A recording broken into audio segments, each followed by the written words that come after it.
ప్రార్థన చేసుకుంటాం. మా పరిశుద్ధుడు దేవా, నీ పాదాలకు వేలాది వందనాలు తండ్రి.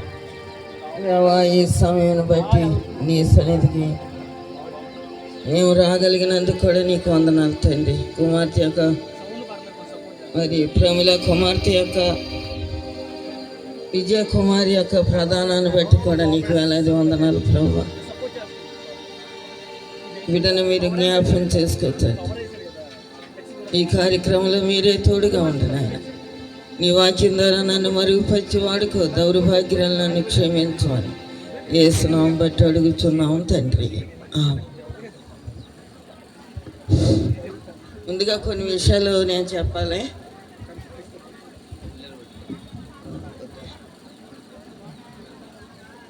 ఏంటంటే మరి ముందుగా ప్రముల భర్త వాళ్ళకి పిల్లోడు పుట్టాడు. ఆ కుర్రోడు చనిపోయాడు. తర్వాత మరి అయ్యగారు అందరికీ తెలుసు కదా, ఇక్కడ మీరేం దిగులు పడవద్దు, దేవుడు మంచి బిడ్డలను తిరిగి మీకు దయచేస్తారని అయ్యగారు చెప్పారు, వాళ్ళకి ఆదరించారు అనమాట. ఆ టైంలో మరి ప్రముల కూడా సరిగా ప్రార్థనకు వచ్చేది కాదు. ఎందుకంటే తన యొక్క భర్తను బట్టి ఆటంకపరచబడి ప్రార్థనకు రాలేకపోయేది. అన్నీ లోకాచారంగా వాళ్ళు జీవించారు. అయినప్పటికీ ఎప్పుడైతే కుమారుడు చనిపోయాడో అయ్యగారు వెళ్ళి ఆ కుటుంబాన్ని ప్రములను ఆదరించినప్పుడు దేవుడు తిరిగి కుమారుని ఎత్తాడు అని చెప్పినప్పుడు దేవుడు మరి కుమార్తెని ముందు ఇచ్చాడు. తర్వాత కుమారుని కూడా దేవుడు ఇచ్చాడు వాళ్ళకి. కనుక ఆ పేర్లు కూడా మేమే పెట్టినాయి, విజయ, ప్రసన్న. కనుక ఆ కుటుంబాన్ని దేవుడు ఆ విధంగా ఆశీర్వదించాడు. మరి ఈ దినము నేను అసలు ఈ కార్యక్రమానికి రాకూడదు అనుకున్నాను, రావటం ఇష్టం లేదు. అయినప్పటికీ ప్రముల ఏం చేసిందంటే మీరు రావాలి ఏమైనా సరే అని ఎంతో బ్రతిమలాడి, ఫోను పెట్టేది కాదు, నేను వస్తానని చెప్పేవారు కూడా. ఈ దినం ఉదయం కూడా ఎన్నో పనులు ఉన్నప్పటికీ మరి ఉదయమే ఫోన్ చేసి మాట్లాడింది. చూద్దాంలే అని నేను మాట ఇచ్చాను. మరి నా పిల్లలు కూడా ఈ వివాహానికి రావాలి, కానీ రాలేకపోయింది. ఎందుకంటే కొన్ని కారణాలు బట్టి ఈ స్థలానికి మేము రావటానికి ఇష్టపడలేకపోయాం.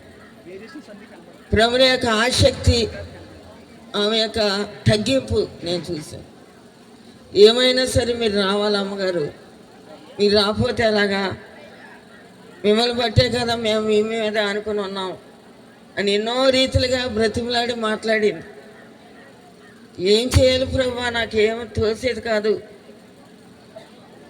సర్లే చూద్దాం, ప్రార్థన చేసుకుందామని రాత్రి అనుకున్నాను నేను.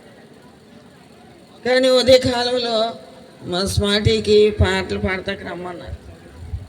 అమ్మ నువ్వు వస్తేనే మేము వస్తాం, నేను వస్తాను లేదు రానంది. సర్లే అలాగైతే నేను నీ గురించైనా నేను ఈ స్థలానికి వస్తాను. ఆ తర్వాత ప్రములను బట్టి, ముఖ్యంగా ప్రముల యొక్క తగ్గింపు చూశాను నేను. కనుక ఈ దినము ఈ యొక్క ప్రధాన కార్యక్రమంలో దేవుడే మరి నన్ను నడిపించడమని ఎంత అనుకున్నాను.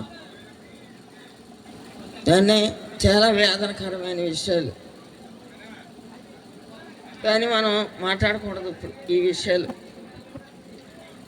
దేని వాక్యం ఏం చెప్తుందంటే సామెతలు 14వ అధ్యాయము మొదట వచనం చదువుకుందాం. జ్ఞానవంతురాలు తన ఇల్లు కట్టును, మూఢురాలు తన ఇల్లు ఊడబెరుకును. జ్ఞానవంతురాలు అంటే, జ్ఞానం అంటే ఏంటి చెప్పండి?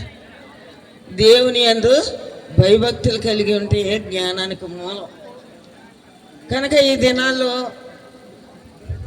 జ్ఞానవంతులుగా ఉండి మన గృహాలు కట్టలేకపోతున్నాం కదా. మూఢురాలు ఏం చేద్దంట, తన చేతులతో తానే ఊడబెరుక్కుంటాడు.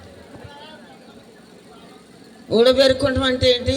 ఆ గృహము దేవునితో కట్టబడిన గృహంగా అయిపోద్ది.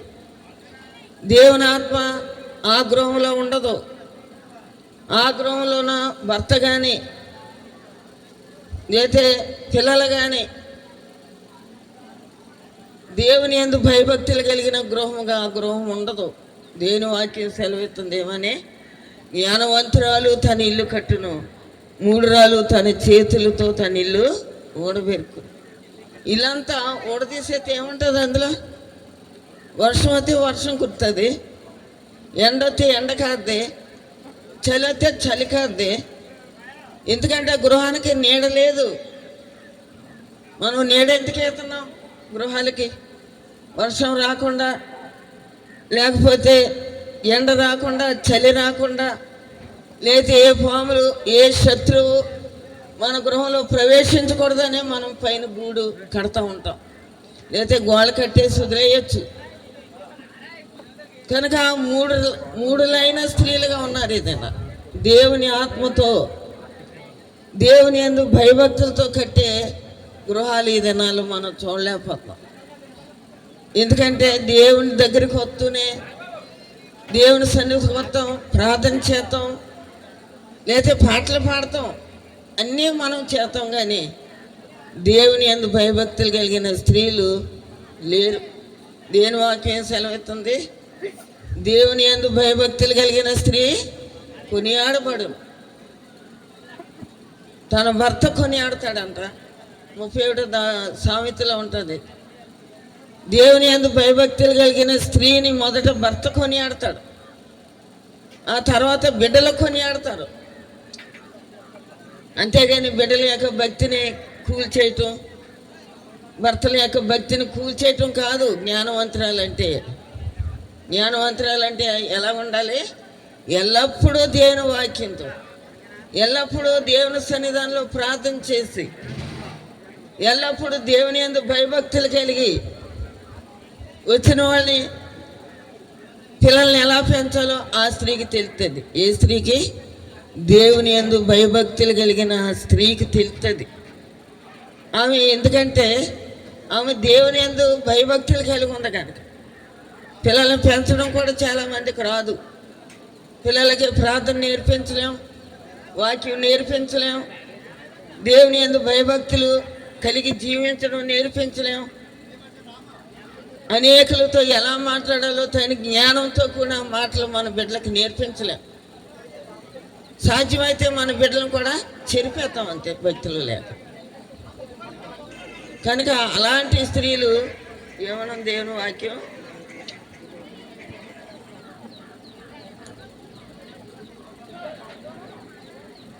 అలాంటి స్త్రీలు మూడురాలుగా దేవుని వాక్యం సెలవెత్తుంది. అలాంటి స్త్రీలు మూడురాలుగా బిడ్డలను పాడు చేస్తారు, భర్తలను కూడా పాడు చేస్తారు. కనుక దేవుని వాక్యం సెలవెత్తుందంటే, అవిశ్వాసైన భర్త కలిగి ఉంటే నీ విశ్వాసాన్ని బట్టి, నీ ప్రవర్తన బట్టి, నీ మాదిరి జీవితం, నీ ప్రార్థన బట్టి, వాక్యం లేకపోయినా నీ భర్త మారుమనసు పొందుతాడని వాక్యం పౌలు రాస్తున్నాడు. మొదటి దినాల్లో నేను మారుమనసు పొందినప్పుడు మీ అందరికీ చాలామందికి నా సంగతి తెలుసు. నేను జోగారు మీటింగ్లకి వెళ్ళి దేవుని వాక్యం విని నేను పశ్చాత్తాపడినప్పుడు, నా పాపములన్నీ దేవుని దగ్గర ఒప్పుకున్నప్పుడు నన్ను చూసి అబ్రహ్మయ్య గారు భయపడేవారు. నా దగ్గర పిల్లని తీసుకుంటే కూడా భయపడేవారు. ఎందుకంటే దేవుని యందు భయభక్తులు, దేవుని సన్నిధానంలో ప్రార్థనతో నింపబడేది. నా హృదయం, నా యొక్క శరీరం ప్రార్థనతో నింపబడేది. అలాంటి మెట్టుతో నేను జోగంపేట రాగలిగాను, ప్రార్థన మెట్టుతో. ఆ దినాల్లో నా తల్లిని తీసుకుని ఇద్దరం కలిసి గదిలో ప్రార్థన చేసినప్పుడు అయ్యగారు మారుమనసు పొందారు. మా ప్రార్థన విని దేవుడు ఆయన హృదయం తెరిచాడు. కనుక అలాంటి స్త్రీలు కావాలని దేవుడు కోరుతున్నాడు. ఇర్మీయా గ్రంథంలో కూడా చెప్తున్నాడు కదా, రోదన చేసే స్త్రీలను కనుగొన్నాడు. ఏది దినాల్లో రోదన చేసే స్త్రీలు ఎక్కడ కనబడుతున్నారు? ఎక్కడ మన బిడ్డలు మారుతున్నారు? ఎక్కడ మన బిడ్డలు దేవుని యందు భయభక్తులు కలిగి ఉంటున్నారు? రోదన చేసే స్త్రీలు కలిగి ఉనండి.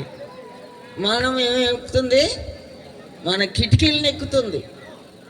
రాజమార్గంలో లేకుండా యవనస్తులు సైతాను తీసుకుపోతుంది. రాజమార్గంలో లేరు, వీధుల్లో పసిపిల్లలు లేరు ఈ దినాలు. ఎందుకంటే దేవుని యందు భయభక్తులు కలిగిన స్త్రీలు ఈ దినాలు లేరు. గుణవతైన భార్య దొరుట అది ముత్యముల కంటే శ్రేష్టమైంది కదా. గుణవతైన భార్య ఈ దినాలు దేవుని యందు భయభక్తులు కలిగిన స్త్రీలే గుణవంతులుగా ఉండగలరు. ఒకవేళ పైకి గుణవంతులుగా కనపడవచ్చు, కానీ వాళ్ళ హృదయము, వాళ్ళ తలంపులు, మరి వాళ్ళ ఆలోచనలు గుణవంతులైన ఆలోచనలు, తలంపులు ఉండవు దేవుని యందు భయభక్తులు లేని వాళ్ళకి. దేవుని యందు భయభక్తులు మనం ఎప్పుడు కలిగి ఉంటామో అప్పుడు ఎల్లప్పుడూ దేవుడు ఆకాశం నుండి మనల్ని పరిశీలిస్తున్నాడని దేవుని భయం కలిగి మన తలంపులు, మన ఆలోచనలు, మన అంతరంగ హృదయం కూడా ఎలా ఉంటుంది? గుణవతులుగా ఉండగలుగుతారు అలాంటి స్త్రీలు. కనుక అలాంటి స్త్రీలు ఈ దినాల్లో కనుగొనలేకపోతాం. అలాంటి స్త్రీలను కనుగొనండి. రోదన చేసే స్త్రీలను కనుగొనమని దేవుని వాక్యం సెలవెత్తుంది. మనకు రోదన చేసే స్త్రీలు కావాలి. నీ బిడ్డలు, నీ కుమార్తెలకు అంగలార్పు విద్య నేర్పించు. ఏ విద్య నేర్పించాలంటే మన బిడ్డలకి అంగలార్పు. ఏ విద్య నేర్పుతున్నాం ఈ దినాల్లో? సెలల విద్య నేర్పుతున్నాం కదా, లేతే షికార్లుగా తిరగటం నేర్పుతున్నాం, చెడ్డ సాంగత్యాలకు నేర్పుతున్నాం మనం ఈ దినాల్లో మన పిల్లలకి. కానీ మన పిల్లలకు కూడా మీ కుమార్తెలకు అంగలార్పు విద్య నేర్పించు. ఏది అంగలార్పు? ఏది ఈ దినాల్లో అంగలార్పు అంటే మన బిడ్డలు మారు మనసు పొందుతారు. అసలు లోకాశలు వాళ్ళనికి రావు. సుసన వేసన అనే స్త్రీ ఉన్నది ఇంగ్లాండ్ దేశంలో. ఆమెకి 9 కుమారులు. ఆ 9 కుమారులు కూడా ఆమె ఇంటికాడే ఏం చేసేది? కుటుంబ ప్రార్థన, సండే స్కూల్కి బిడ్డలు అందరినీ వేసుకుని సండే స్కూల్ నడిపించేదంట ఆదివారం. ఒక్కొక్క కుమారుడు దగ్గర 2 గంటలు మోకాళ్ళు అని ప్రార్థన చేసి. ఏదో అలాంటి స్త్రీలు మనం కనుగోగలుగుతున్నాం. మన బిడ్డల కొరకు 2 గంటలు లేదా ఒక అరగంట అయినా ప్రార్థన చేయగలుగుతున్నామా? ఇప్పుడు విజయకుమారి ప్రధానం కదా, మరి యేసేపులు కూడా ప్రధానం అయింది. మరి అక్కడ అబ్రహాము దాసుడైన ఎలియేజరు ప్రదానం చేశాడు అక్కడ. కానీ అలాంటి స్త్రీయే కావాలని ఏ స్త్రీని అయితే కోరుకున్నాడో ఆ స్త్రీని దేవుడు ఇస్సాకుకు భార్యగా ఇచ్చాడు దేవుడు. కనుక ఆ స్త్రీ ఇప్పుడు ఈ ఇల్లు విడిచిపెట్టి తన మరి అత్తగారింటికి లేదా భర్త దగ్గరికి వెళ్ళిపోబోతుంది. ఆమె ఎలాగుండాలి? తన ప్రవర్తన అంతట్లో మొదట దేవుని అధికారానికి ఒప్పుకోవాలి, ఆ తర్వాత భర్త అధికారానికి ఒప్పుకోవాలి. ఆమె భర్త ఎలా చెప్తే అలా చేయాలి, కానీ ఎదిరించి తిరుగుబాటు చేయకూడదు. నువ్వెంతనే నేనెంత అని మాట్లాడకూడదు. ఎంతో తగ్గింపు కావాలి, ఎంతో విధేయత. అక్కడ వాళ్ళ అత్తగారి పట్ల, వాళ్ళ పట్ల, మరి వాళ్ళు అత్తగారు మామగారు ఉన్నారో నాకు సరిగా తెలియదు. కనుక ఇక్కడ ఎంతో మరి భక్తి నేర్చుకుంది చిన్నప్పటి నుంచి. సావాసంలో పుట్టింది, పెరిగింది. ఎలియాపులోనే పుట్టింది, ఎలియాపులోనే పెరిగింది ఆ అమ్మాయి. కనుక మరి తన యొక్క భర్త దగ్గరికి వెళ్ళినప్పుడు ఎంతవరకు ఎలియాపు భక్తిని చూపించదో నాకు తెలియదు. ఎలియాపు భక్తి అంటే చాలా స్ట్రాంగ్, మామూలుగా కాదు, గట్టిది. దాంట్లో మనం ఇమిడితే చాలా గట్టిది ఆ ఎలియాపు భక్తిలో. దానిలయ్య గారు అలాంటి మెట్టేసుకొచ్చారు. ఆ తర్వాత జోగారు అటువంటి స్ట్రాంగ్ అయిన మెట్టేసుకొచ్చారు.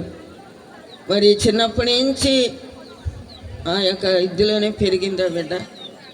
కనుక ఇప్పుడు తన తల్లిగారి గృహం విడిచి, మరి దేవుని వాక్యం ఉంది కదా, తల్లిదండ్రులు విడిచి మరి భర్తను అత్తుకున్న భార్యను అత్తుకున్న దేవుని వాక్యం ఉంది.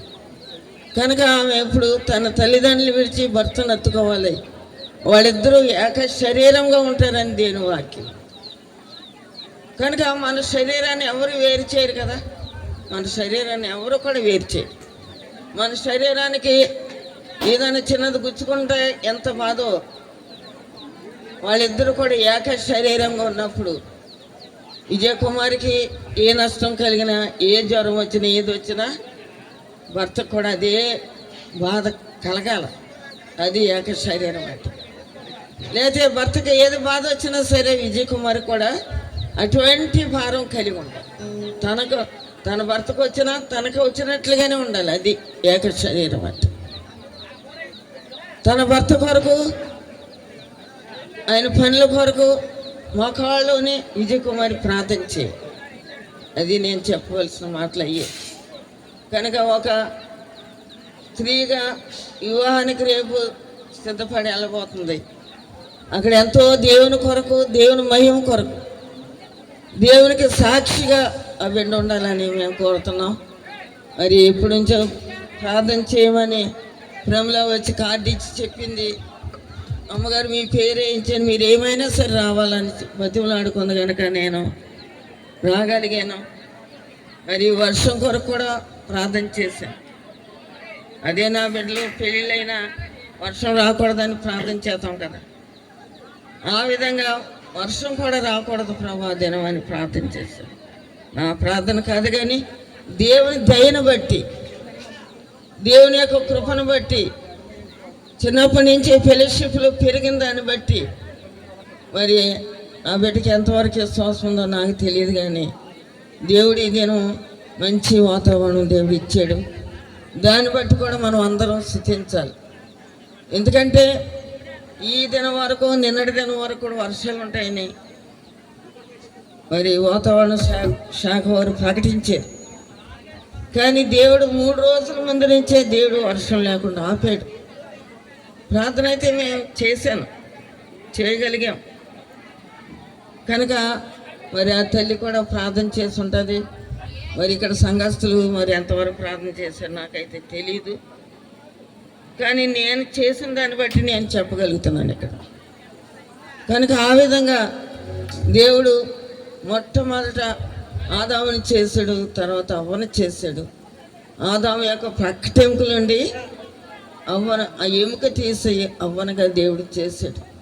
అలాగా సృష్టి ఆరంభం మొదలయ్యింది. కనుక ఇప్పుడు విజయకుమారి ఎవరిలోండి వచ్చింది? పక్కటెముకలోండి వచ్చింది. అందుకే ఆమెకి నారి అని పేరు పెట్టాడు, ఆదామే పెట్టాడు. కనుక ఈ దినాల్లో మనం భర్తల విషయంలో ప్రార్థన ఉండదు, మన కుమారుల విషయంలో, కుమార్తెల విషయంలో ప్రార్థన ఉండదు. అయ్యో వాళ్ళు చనిపోతే, లేతే చనిపోతే ఎక్కడికి వెళ్తారు?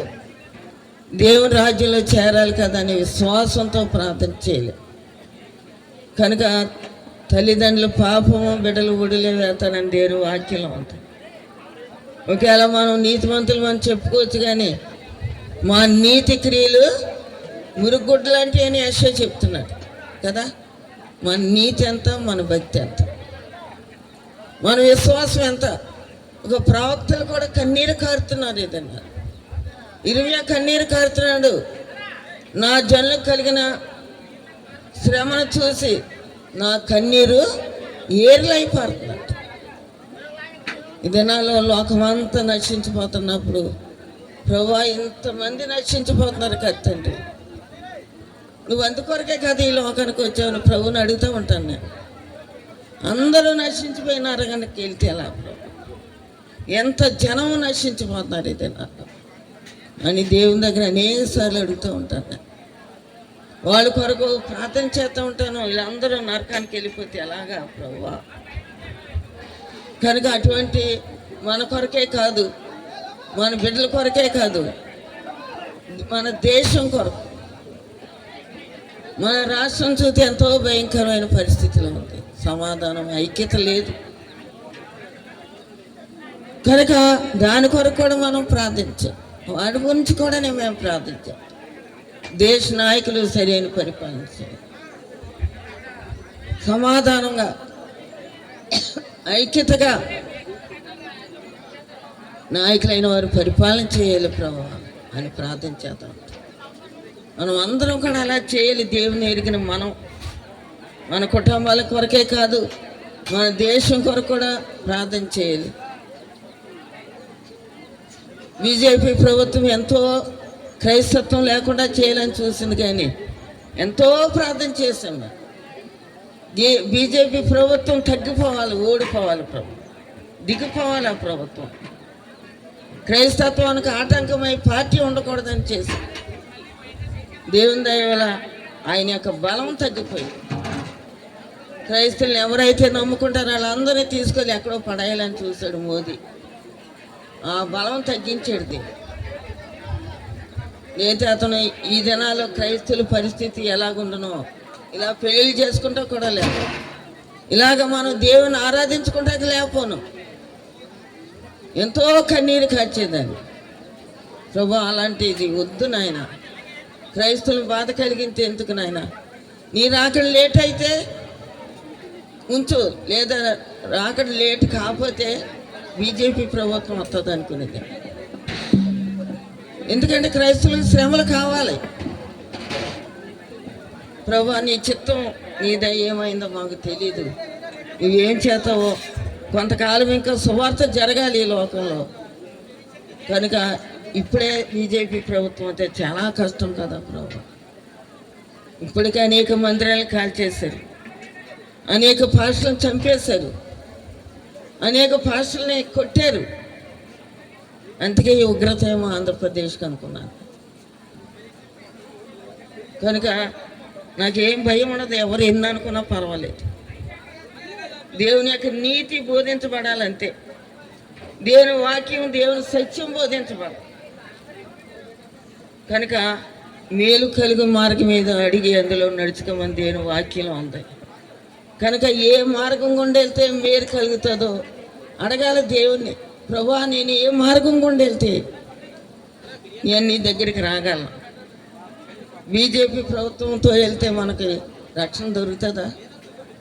వాళ్ళు ఎన్ని పూజలు భయంకరంగా, దేవుని దయ వల్ల ఆ రామ మందిరం కూడా అక్కడే ఓడిపోయింది.